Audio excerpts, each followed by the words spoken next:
Okay, so a few of you guys asked me to record how to do the calculator steps, so I'm going to do that now.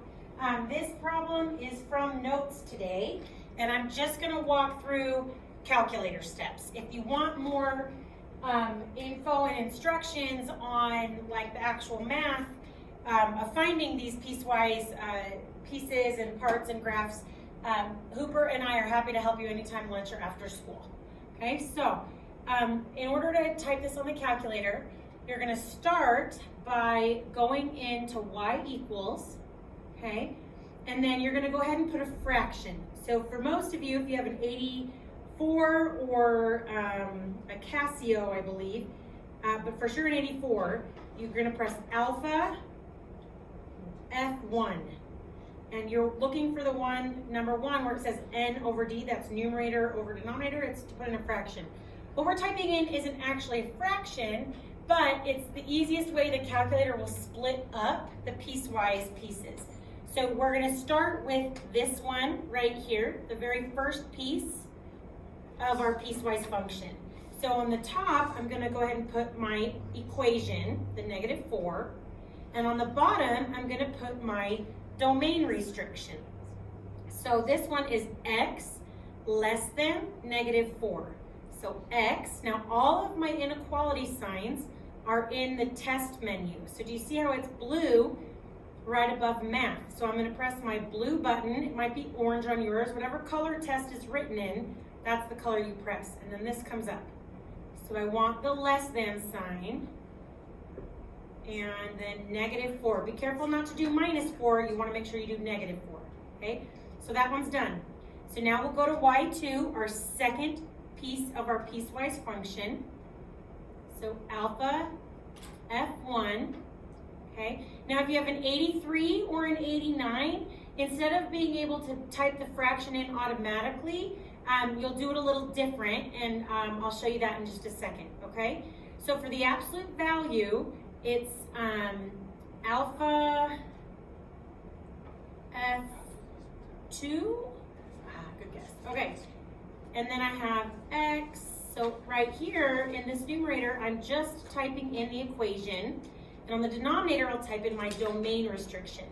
Now, the calculator does not understand compound inequalities. So think of words like doesn't. That's a compound word.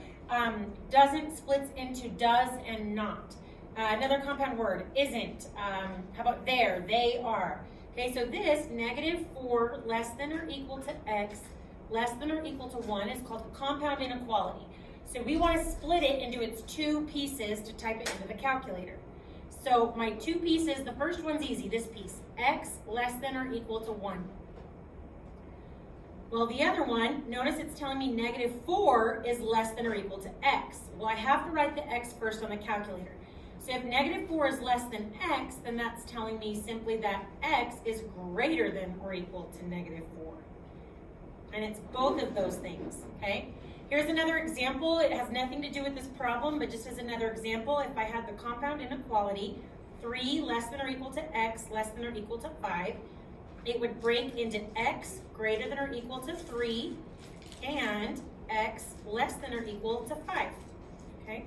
Now let's go back to this one here. So I'm in my denominator of this fraction, I'm going to type in these restrictions. So x, and I go back into my test menu. This time it's a greater than or equal to -4. You have to use the logic, like the official and, don't try and spell it. That's also in this test menu. You're just going to go over to logic. And then x test less than or equal to 1. So there's that piece, okay? Now on this third piece, I'm gonna go ahead and type it in. Instead of using the alpha F1 for the fraction, I'm gonna type it in the way the 83 or the 89 would do it, because they don't have that shortcut, all right? So instead of being able to press something like this and have like a nice fraction just show up, instead you're going to give it the fraction by using parentheses. So the first parentheses will be the top of the fraction, like the numerator done right here. Okay, so that in this one is going to be x minus 1 squared. And then this second set of parentheses here is just me closing the top of the fraction, like this. Divided by another parentheses, x test greater than 1. Okay, now I'm going to do that one again for the same one, but just so you can see, depending on if you have the 83 or 84. Okay, so if I did it this way, it would look a little cleaner, but it still works the other way. X test, I want greater than 1, okay? So what I have here in Y3 is how I would write it on the 83 or 89, and maybe Casio, I can't remember which one of these is the Casio, but I know it's one or the other. Or Y4. Now I actually can leave both of those in there because they should be the same. It shouldn't affect my graph either way, but you don't need to have the Y3 and Y4. They're the same thing, okay? Just written different with parentheses. Just for those that have the 83, I'm going to go ahead and scan over now, just so you can see all the sets of parentheses here, okay? Maybe in Y5, I'll go ahead and type in the first part again, just in the 83 or 89 version, because I think I had a number of students that had that today. So parentheses, -4 is my equation, but you're divided, parenthesis again, x alpha test less than -4. So this would be how to write the Y1, the very first piece of your piecewise on an 83 or 89. Okay. And again, you don't need all 5 of those, you just need the 3, but I can go ahead and leave them in there because if I did it right, it shouldn't make the graph look any different. So now I can press graph. Ta-da! It looks so beautiful. Okay, so now we can go in and use our either the table or the trace to start plotting some points. So -6 is at -4, right? When we did it by hand in class, we figured, oh, we used x is -4, that's that horizontal line we were practicing, all the way until x is -4.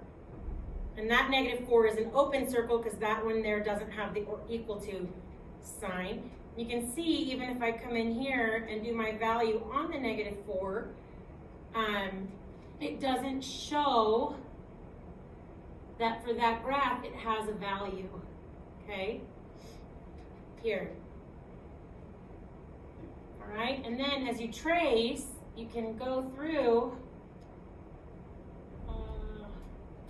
Oh, I think it automatically traces. Oh, here we go. Oh, so it looks like you press the up and down to move from one Y1 to the next. I didn't know that before, just now. But I can trace the ones here. For my V, closed circle, we use this one until 1. Again, I'm just getting those points here on the trace menu. And then if I go, how did I get over there? There it is. I just pressed the up arrow until I picked the right one. And now I can go here and get this one. So that's at about 1,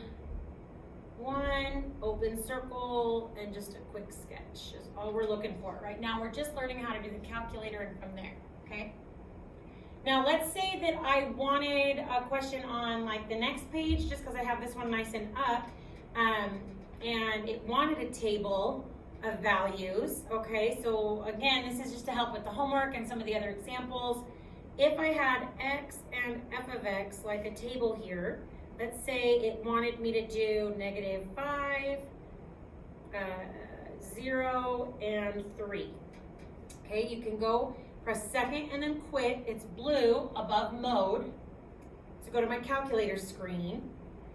And I come here and I look and say, oh, okay, well, if I know x is -5, I decide, is that in y1, y2, or y3? Well, -5 is less than -4, so it's in y1. So I'd go alpha F4, click on y1, and write it as function notation. So that one's -4.